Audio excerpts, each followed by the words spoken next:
E começamos, então, a nossa segunda mensagem dessa série sobre o advento de Jesus, as vindas de Jesus. Como eu já falei, né, Natal é a vinda de Jesus, uma delas, mas a outra.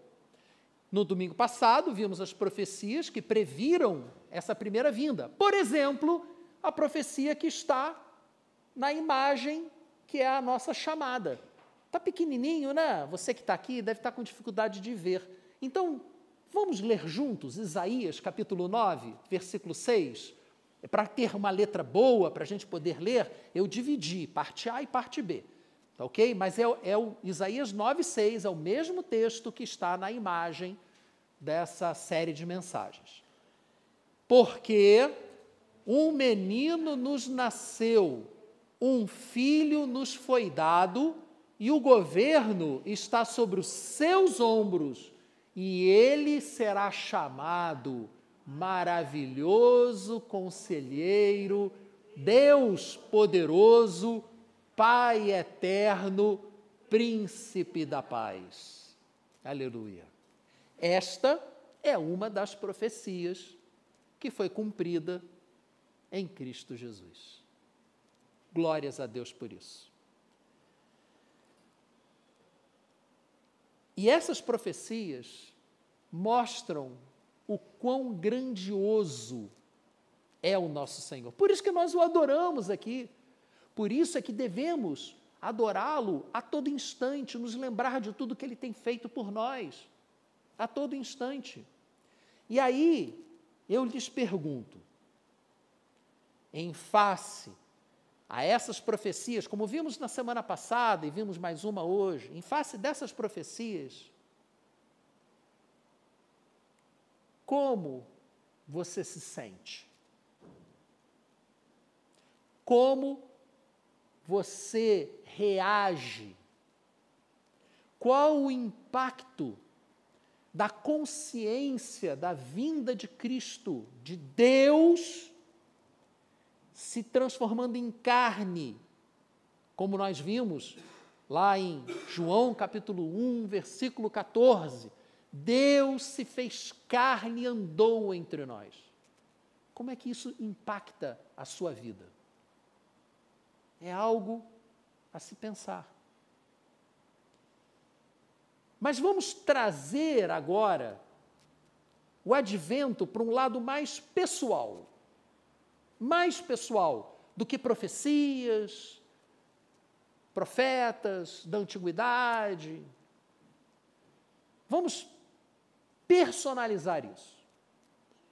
Eu peço, então, que você abra a sua Bíblia no Evangelho de Lucas, capítulo 1. Abra a sua Bíblia. Você está em casa, abra a sua Bíblia. Eu quero ler com você, eu quero que você leia junto comigo. Porque hoje nós veremos o anúncio da vinda de Jesus. A vinda de Jesus não foi apenas prevista, ela foi anunciada. Então, Lucas, capítulo 1, versículos 26 a 38, a anunciação do nascimento de Jesus. No 6º mês, Deus enviou o anjo Gabriel a Nazaré. No 6º mês do quê? Da gestação de Isabel, prima de Maria.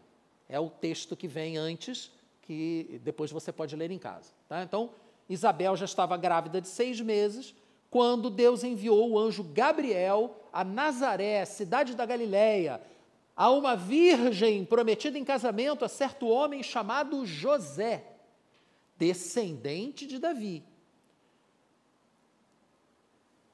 O nome dessa virgem, ou seja, dessa noiva, era Maria. O anjo, aproximando-se dela, disse: alegre-se, agraciada, o Senhor está com você. Agora, para um instantinho. Feche os seus olhos. Feche os seus olhos. Você está em casa também, feche os seus olhos. Imagine-se, no seu momento de oração, você está ali em casa, sentado ou ajoelhado, orando, e de repente você ouve uma voz. Você está sozinho. E você ouve uma voz. Alegre-se, agraciado ou agraciada. Alegre-se. Como é que você reagiria se ouvisse uma voz assim? E abrindo seus olhos, você visse um anjo de luz na sua frente. Você ia se alegrar ou ia ficar aterrorizado? Pense um pouco nisso. Não permita que você, já saber o final da história, tire de você o brilho da história. Você já sabe como é que isso vai terminar. Mas não permita que isso tire de você o impacto para a sua vida de ouvir a voz de Deus por meio de um anjo lhe dizendo que você é agraciado, que você é agraciada. Talvez isso lhe traga medo realmente. E foi o que aconteceu com Maria. Versículo 29, Maria ficou perturbada. Ela não ficou alegre, ela não iniciou cânticos e louvores a Deus, porque um anjo disse para ela que ela deveria se alegrar. Não, ela ficou perturbada. Quando Deus fala ao nosso coração, num primeiro momento, isso nos traz ansiedade. O que Deus está querendo falar comigo? O que é isso? O que Ele vai pedir de mim? E ela ficou assim. Ela não se alegrou, não. Ela ficou perturbada, pensando no que poderia significar esta saudação. O que ele está querendo dizer com isso? Vejam como isso aqui, gente, não é uma narrativa forjada. Isso não é algo inventado, não é um herói de historinha em quadrinho. É uma pessoa real, que como eu e como você, ficam perturbados na presença de Deus. Maria diz, a história, nós cremos que Lucas entrevistou Maria para fazer o seu evangelho. É o que acreditam os pais da igreja. Então nós vemos aqui uma narrativa muito pessoal. Uma pessoa que vira para outra e diz: apareceu um anjo para mim, e eu fiquei com medo, eu fiquei perturbada, e eu fiquei pensando, o que será que isso quer dizer? O que é que Deus está querendo falar comigo? E o anjo percebeu claramente qual era o estado de espírito de Maria, tanto que disse para ela: não tenha medo, Maria, você foi agraciada por Deus, você ficará grávida e dará à luz um filho, e lhe porá o nome de Jesus. Ele será grande e será chamado Filho do Altíssimo. O Senhor Deus lhe dará o trono de seu pai Davi, e ele reinará para sempre sobre o povo de Jacó. O seu reino jamais terá fim. Uau! Perguntou então Maria ao anjo. Olha só como isso aqui é bem real. Perguntou então Maria ao anjo: como acontecerá isso se eu sou virgem? Não é irônico? Ou você nunca parou para pensar nisso? Maria, uma virgem, provavelmente uma moça muito jovem, porque era nessa idade que elas se casavam naquela época, 14, 15 anos, lembrando-se que Maomé se casou com uma menina que tinha 9 anos, Fátima.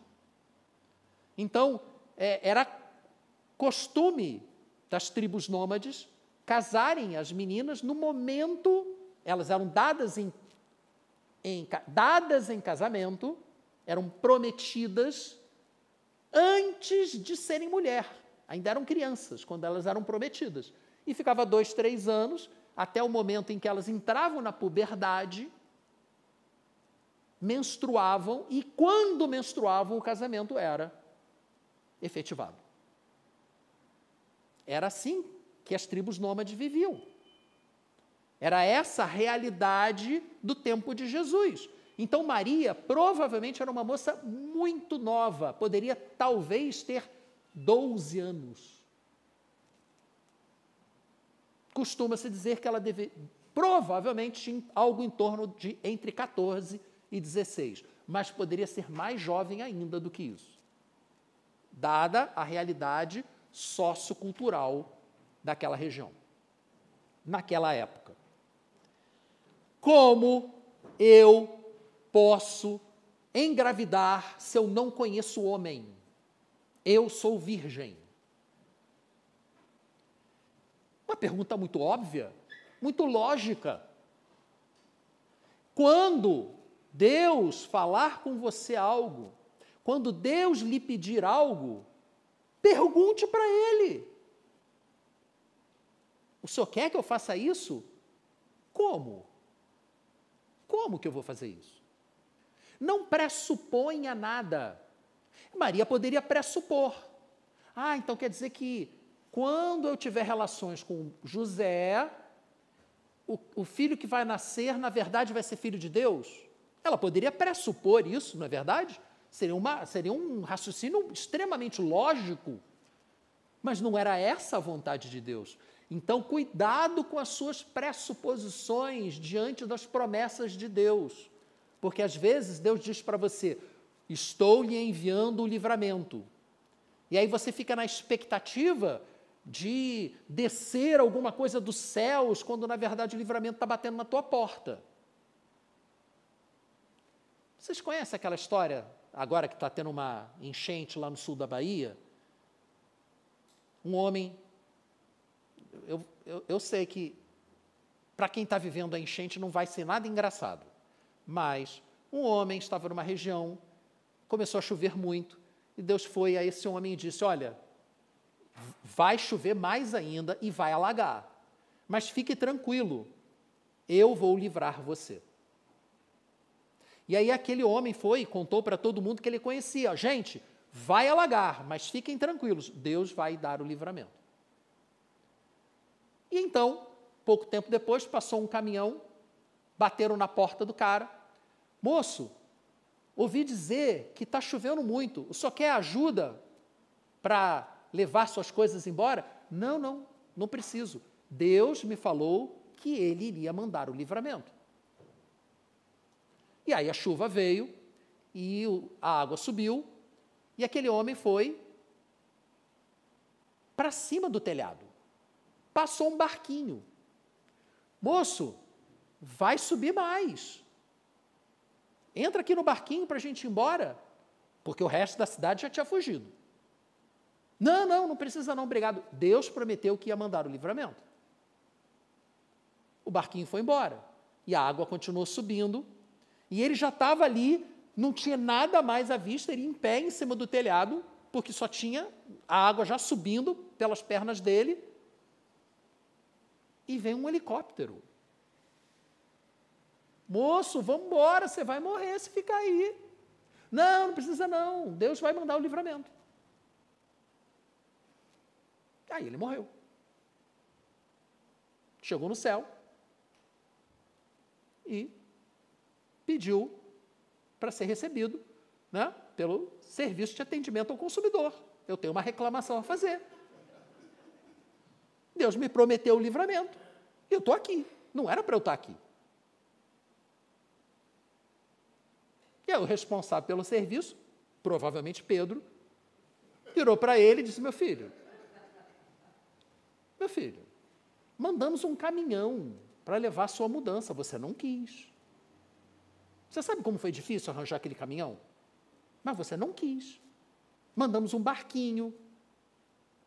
Você não quis, a tua família quis e foi. Você ficou para trás. Você sabe qual é o custo de 1 hora de voo de helicóptero? É caro, moço. Mas a gente mandou um helicóptero lá para te salvar. Você não quis. Vai botar a culpa em nós agora? Gente, às vezes nós ficamos espiritualizando as coisas.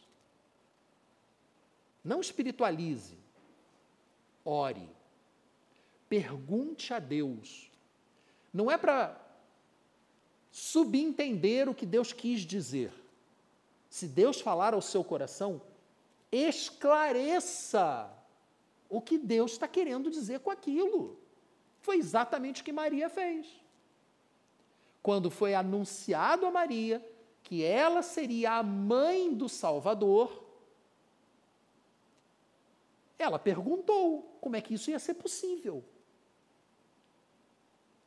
Percebe que isso não é falta de fé? Perguntar as coisas para Deus? Não é falta de fé. É só bom senso. E aí o anjo respondeu, para vocês verem que não tem nenhum problema de perguntar as coisas. O anjo respondeu: o Espírito Santo virá sobre você, e o poder do Altíssimo a cobrirá com sua sombra. Cobrir, tá? Cobrir. É uma analogia com o ato sexual. O Espírito do Senhor virá sobre você e lhe cobrirá com a sua sombra. Você será inseminada pelo Espírito Santo. Olha só, humanamente isso é impossível, isso não existe. Não existe. Para os homens não, né? E assim, aquele que há de nascer será chamado Santo, Filho de Deus, filho da mulher, mas filho de Deus, verdadeiramente homem, por ser filho da mulher, mas verdadeiramente Deus, por ser filho de Deus. Não há nada igual a isso em nenhuma religião da Terra. Todos os seres humanos, ao longo da história, sempre tiveram religiões. Só a partir do século XIV, XV, que começou a surgir a ideia filosófica da possibilidade de não existir Deus. Tudo bem, alguns filósofos gregos eram mais materialistas e tal, mas, de uma forma geral, o ser humano sempre olhou para os céus em busca do sobrenatural. Mas nenhuma religião, ou seja, nenhuma filosofia dessa conexão, desse religare, dessa reconexão com Deus, passa pela vinda de Deus para se transformar num ser humano. Não existe igual. E é isso que está sendo proposto a Maria. E ele ainda diz mais, versículos 36 e 37. Também Isabel, sua parenta, terá um filho na velhice. Aquela que diziam ser estéril já está em seu 6º mês de gravidez. Por isso que a passagem começa no 6º mês. Já está em seu 6º mês de gestação, de gravidez. Pois nada é impossível para Deus. Você pode repetir isso comigo? Nada é impossível para Deus. Para nós, claro, certamente. Para Deus, não. Isso significa que Ele vai fazer o que você quiser? Não. Ele vai fazer o que Ele quiser. Significa, então, que eu não preciso pedir nada porque Ele vai fazer tudo o que Ele quiser? Também não. Como sempre, nós temos que buscar um equilíbrio. Temos que pedir, mas Ele fará segundo a vontade dEle. Então, como é que eu sei se eu vou ser atendido? Se você pedir segundo a vontade dEle. Mas como é que eu vou conhecer a vontade dEle? Ué, na palavra. Na palavra. Buscando, Senhor, o que o Senhor quer para mim? E aí Ele diz para você, eu quero que você faça isso. Senhor, então me ajude a fazer isso. Gostei dessa sua oração. Vou atendê-la. Vai ser melhor para você assim. Veja, o principal motivo de não sermos atendidos em muitas das nossas orações é porque pedimos mal. Pedimos mal. Tiago ainda joga duro, diz que a gente pede para gastar com os nossos desejos egoístas. Nem sempre é só egoísmo, às vezes é só falta de orientação mesmo. O fato é que a gente pede mal. Maria foi orientada e ela creu na orientação que aquele anjo lhe deu. Ela creu que nada era impossível. Veja, ela num primeiro momento, ela perguntou, ela questionou. Você pode e deve questionar. Não há pecado em questionar. Mas uma vez Deus lhe dando a resposta, qual deve ser a sua atitude? Crer e obedecer. Essa foi a resposta de Maria. Lucas 1, 38. Respondeu Maria: sou serva do Senhor, que aconteça comigo conforme a tua palavra. Que você, todos os dias da sua vida, ao acordar, vire para Deus e fale: Senhor, muito obrigado por mais um dia. Sou teu servo, sou tua serva, que aconteça comigo conforme a tua palavra, conforme a tua vontade para a minha vida. Garanto para você que é a melhor oração que você pode fazer. Garanto. Porque a vontade de Deus, ela é boa, ela é agradável e ela é perfeita. Ou seja, se não for a vontade de Deus, não vai ser nem tão bom. Pode até ser bom, mas não vai ser tão bom. Pode até ser agradável, mas não vai ser tão agradável. E certamente não vai ser perfeito. Temos que aprender com Maria. Vamos questionar? Sim. Mais uma vez, recebendo a resposta de Deus. Vamos crer e obedecer. E esse é, sem dúvida, um momento muito pessoal do advento. O anúncio da vinda. E a resposta que nós daremos a esse anúncio. Fé, coragem, porque Maria precisou de muita coragem para aceitar a vontade de Deus. Muita, muita coragem. Já vou explicar por quê. Fé, coragem e obediência. Não adianta nada dizer que tem fé se não obedece. Senhor, eu estou aqui na tua presença, fala que teu servo ouve, vá lá e faz tal coisa. Isso aí não. Isso eu não vou fazer, não. Aí você talvez esteja perguntando, se Deus falar comigo desse jeito, eu jamais vou dizer um negócio desse. Olha, infelizmente eu tenho que dizer para você que a gente faz isso sim. Posso dizer de experiência própria. Senhor, muito obrigado, porque o Senhor está me mandando para tal lugar, queria tanto, tal, né? Não, você não vai para tal lugar, não. Hã? Não vai não. Não quero que você vá para lá. Tá bom, então eu vou para onde? Você vai para outro lugar. Não, para lá eu não vou não. Acabei indo. Eu vou encurtar a história, tá? Eu acabei indo.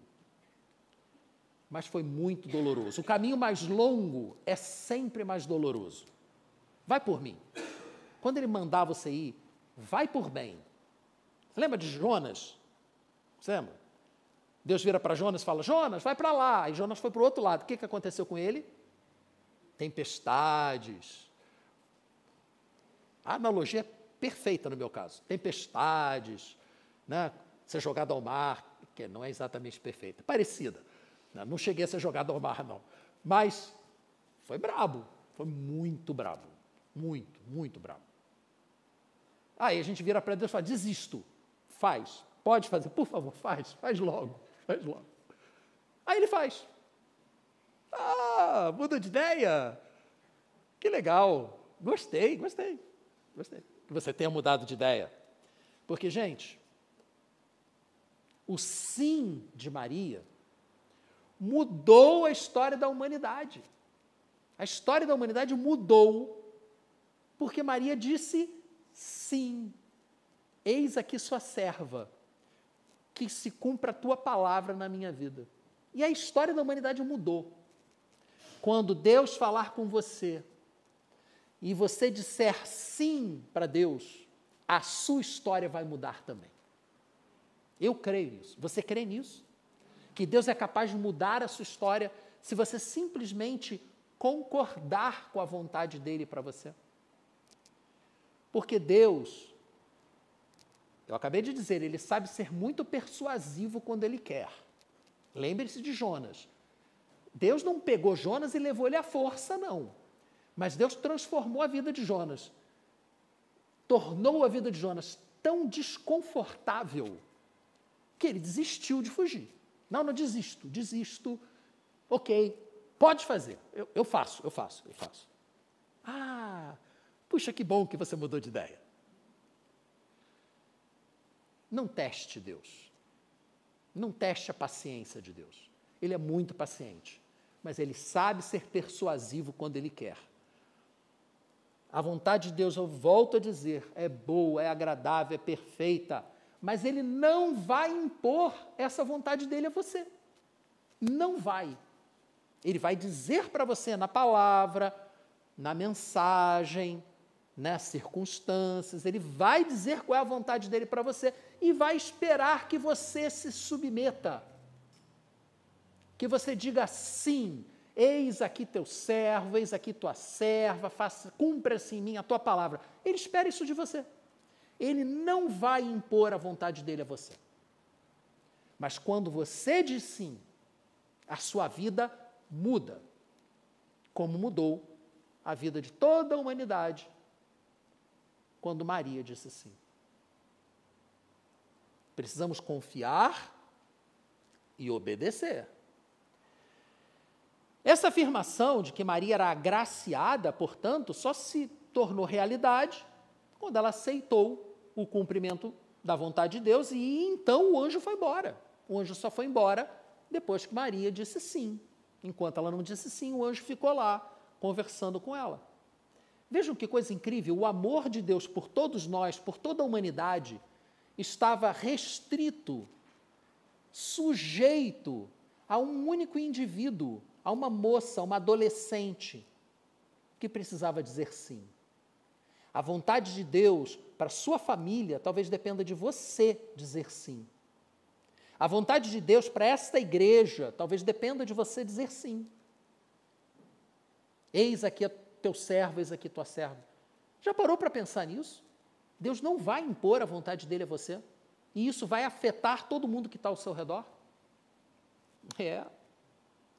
Eu creio nisso. Por isso é que nós precisamos confiar e obedecer. E ela teve que ter coragem, hein? Por isso que eu disse lá atrás. Ela teve fé, coragem e obedeceu. Coragem, porque ela sabia que uma moça, uma noiva que engravidasse, podia, na melhor das hipóteses, perder o noivo, porque ele sabe que não foi ele, no mínimo, daí para pior. Lembram-se da mulher pega em adultério, de João capítulo 8, que foi levada a Jesus? Foi levada a Jesus para quê? Para levar uma repreensão? Não, para levar pedrada mesmo. A lei mandava executar por apedrejamento. Ela estava correndo um risco terrível ao dizer sim. Ué, mas a vontade de Deus não é boa, perfeita e agradável? É, mas às vezes nos coloca em situações de risco. Mas nós vimos na semana passada que Deus acompanhou Maria o tempo inteiro. Anjos foram enviados para avisar que por ali não, ali tem risco, vai para lá. Deus não colocou uma redoma de vidro para proteger Maria e o bebê. Ela teve que fugir. Muitas vezes nós teremos que correr, mas o Senhor estará o tempo inteiro conosco. Ele estará nos sustentando. Não estou prometendo vida fácil. Maria não teve vida fácil. Mas o sim dela transformou a realidade de toda a humanidade. O seu sim pode transformar a sua realidade e a realidade de todos os que estiverem ao seu redor. Volto a dizer isso. José só não foi embora, inclusive, porque está lá em Mateus, capítulo 1, versículos 18 a 25, depois veja lá, Mateus capítulo 1, versículos 18 a 25, José, quando soube que ela estava grávida, já estava pronto para ir embora, abrir, estou fora, já era. E um anjo foi lá e falou com ele, José, não vai embora não, foge não. Ela foi escolhida para ser a mãe do Salvador, e você foi escolhido para ser o marido dela. Ele não era o pai, ele era o marido dela. E ele também obedeceu. Por isso que a palavra de Deus diz que Jesus veio na plenitude dos tempos. Veio no momento certo. Muita gente diz, teria sido muito melhor se Jesus viesse hoje, porque ele teria as redes sociais, ia ser muito melhor, né? Mas Deus achou que não era, as redes sociais não eram tão boas assim. Preferiu que ele viesse lá atrás. E José, reconheceu, aceitou e cumpriu o seu papel. E Maria sofreu. Ela estava lá aos pés da cruz quando o filho morreu. Ela viu, ela assistiu o filho dela sendo morto. Imagine-se no lugar daquela mãe. A vontade de Deus pode ser boa, perfeita e agradável, mas nem sempre a gente vai gostar do que está acontecendo. Porque a vontade de Deus, ela é muito maior do que nós. Nós não viemos ao mundo para ser felizes. A gente veio ao mundo para cumprir um propósito. E o propósito é o de Deus, não é o nosso. Eu sei que isso é contrassensual, contracultural, né? Hoje em dia, todo mundo acha que existe para ser feliz. E todo o restante da humanidade existe para ajudar você a ser feliz. Se isso não é uma loucura muito grande, eu já não sei o que é uma loucura. Jesus veio e nasceu de Maria porque ela disse sim. Mas Jesus só vai nascer na sua vida se você disser sim. Porque, vejam só, por isso que eu disse João, vejam o que João diz, um pouquinho antes dele dizer que Deus se fez carne, olha só o que ele diz. Aos que o receberam, não é a qualquer um, é aos que o receberam, aos que creram no seu nome, deu-lhes o direito de se tornarem filhos de Deus. Já ouviu aquela pessoa falando, todo mundo é filho de Deus? Já ouviu as pessoas dizerem isso? Está errado. Segundo a Bíblia, não é não. Só é filho de Deus, filho adotivo de Deus. O Filho de Deus com F maiúsculo é Jesus. E graças ao sacrifício dele, nós podemos ser adotados na família de Deus e também nos tornarmos filhos. Mas para isso, primeiro nós precisamos recebê-lo e depois precisamos crer nele. Não é possível nos tornarmos filhos de Deus sem fé, sem crer que Ele veio para nos salvar. É por isso que Paulo disse aos Romanos, e eu agora já entro na reta final, disse aos Romanos, está lá em capítulo 10, não vou projetar, versículos 13 a 15. Está escrito que todo aquele que invocar o nome do Senhor será salvo. Não é muito parecido com o que João está dizendo? Para você invocar o nome do Senhor, você tem que crer nele. Para você recebê-lo, você tem que invocá-lo. Então, Paulo está usando exatamente o mesmo argumento teológico de João. E vejam que o Evangelho de João foi escrito depois que Paulo escreveu sua carta aos Romanos. Então, Paulo não leu essa citação, ele não conhecia, mas ele conhecia o autor da citação. Então, a ideia, esse conceito, essa verdade eterna, foi revelada a Paulo, assim como foi revelada a João. E a cada um deles foi revelada de uma forma, e eles traduziram aquilo no texto de uma forma diferente. Mas a ideia é a mesma.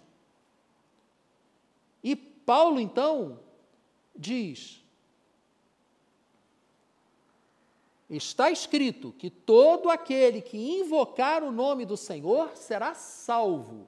Mas como invocarão aquele em quem não creram?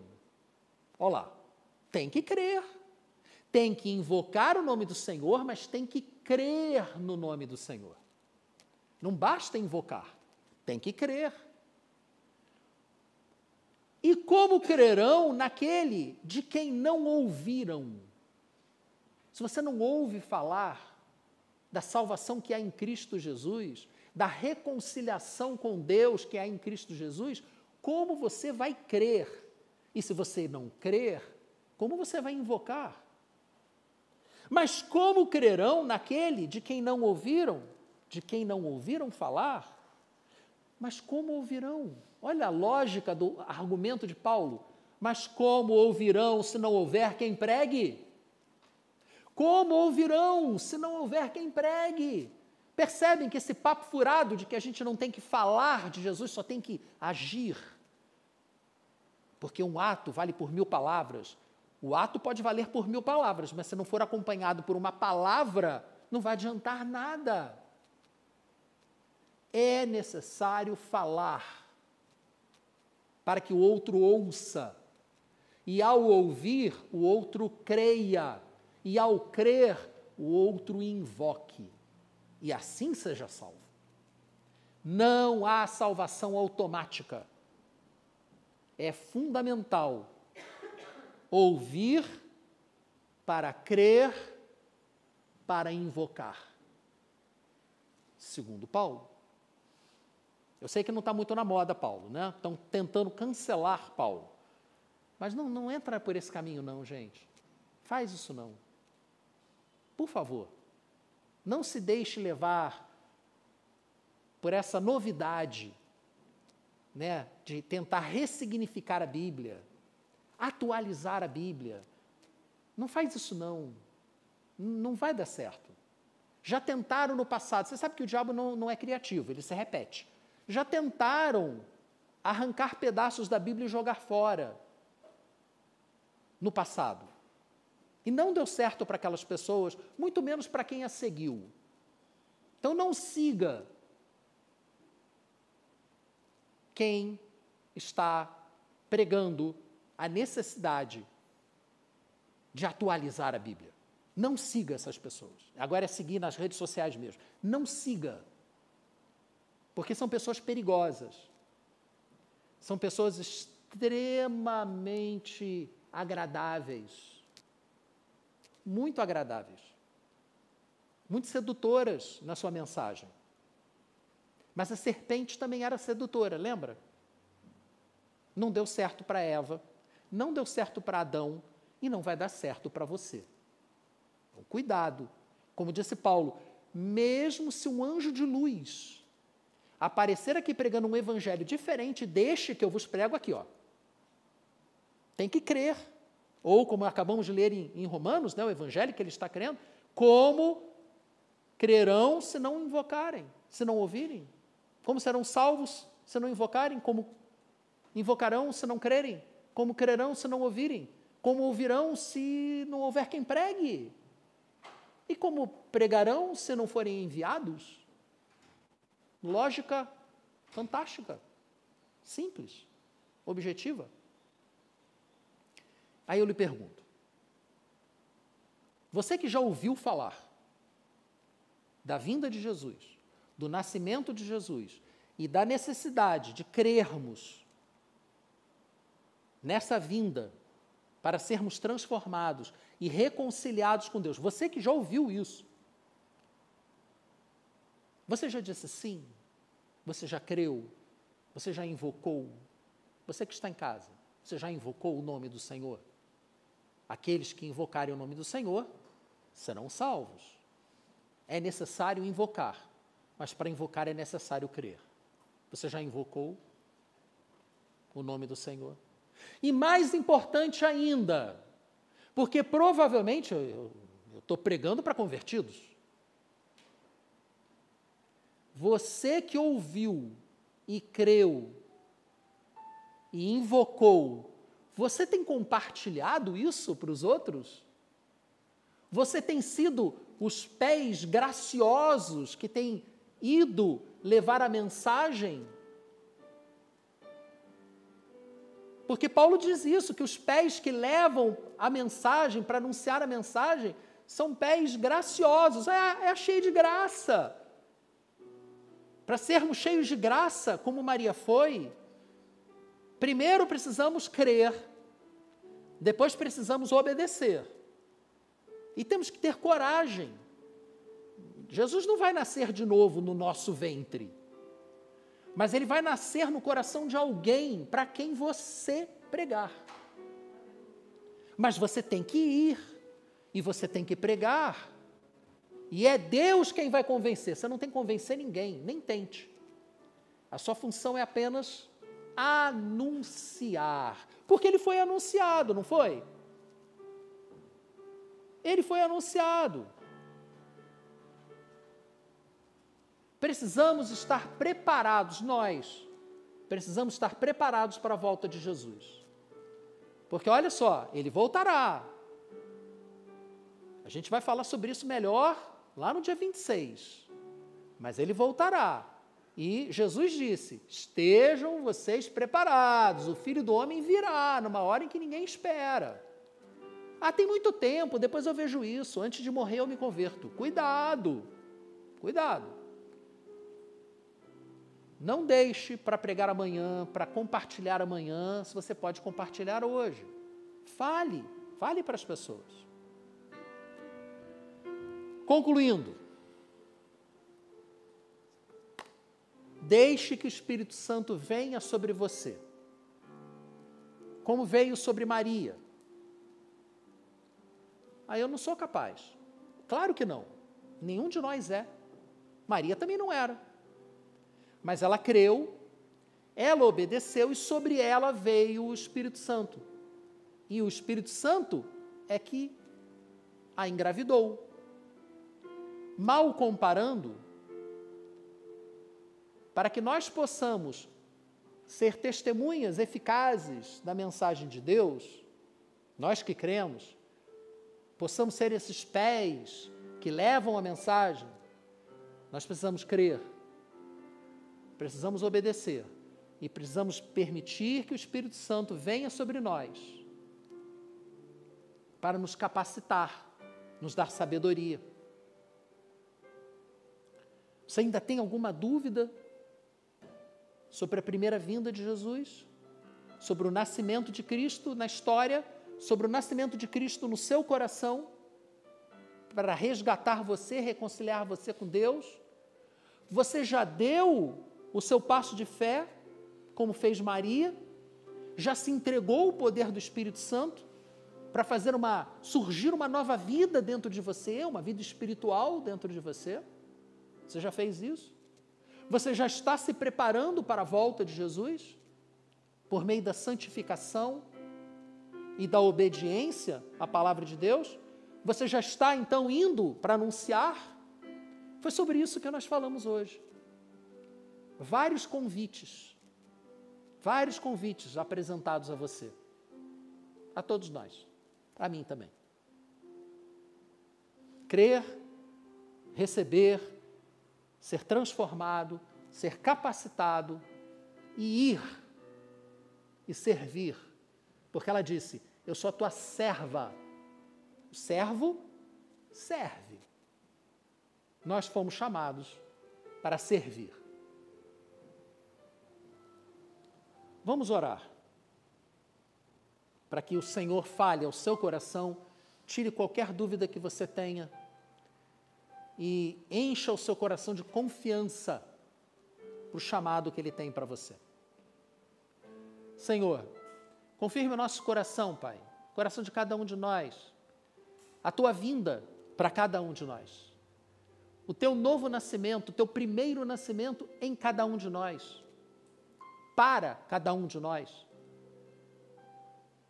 para que pela Tua morte nós pudéssemos ser reconciliados com o Pai e nos tornarmos assim filhos de Deus. Que não haja dúvida no coração de ninguém sobre essa adoção de filho.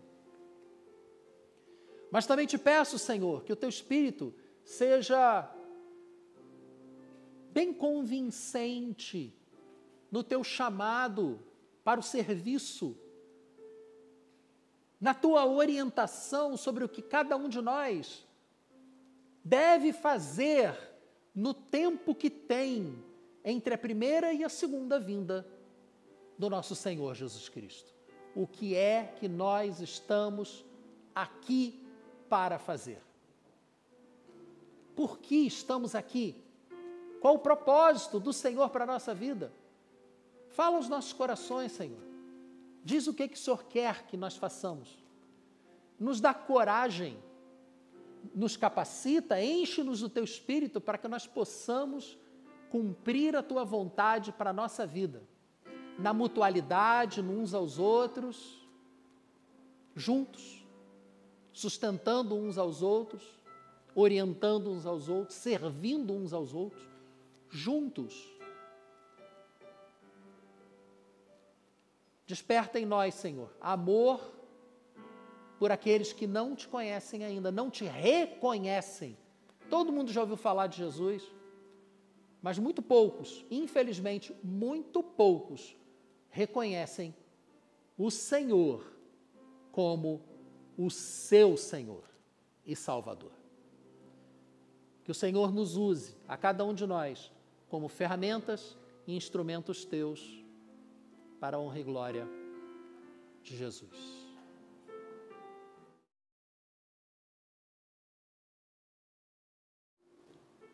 Na sequência de Lucas capítulo 1, versículos 46 a 55, no seu cântico. Minha alma engrandece ao Senhor e o meu espírito se alegra em Deus, meu Salvador, pois atentou para a humildade da sua serva. De agora em diante, todas as gerações me chamarão bem-aventurada, pois o poderoso fez grandes coisas em meu favor. Santo é o seu nome. A sua misericórdia estende-se aos que o temem, de geração em geração. Ele realizou poderosos feitos com seu braço, dispersou os que são soberbos, orgulhosos, no mais íntimo do seu coração. Derrubou governantes dos seus tronos, mas exaltou os humildes. Encheu de coisas boas os famintos, mas despediu de mãos vazias os ricos. Ajudou a seu servo Israel, lembrando-se da sua misericórdia para com Abraão e seus descendentes para sempre, como dissera aos nossos antepassados que faria. Que o amor do nosso Deus Pai, a graça do nosso Senhor Jesus Cristo e essa confirmação, este chamado de Deus ao serviço, à participação no corpo de Cristo, estejam com todos ao longo dessa semana, em nome de Jesus. Amém e amém.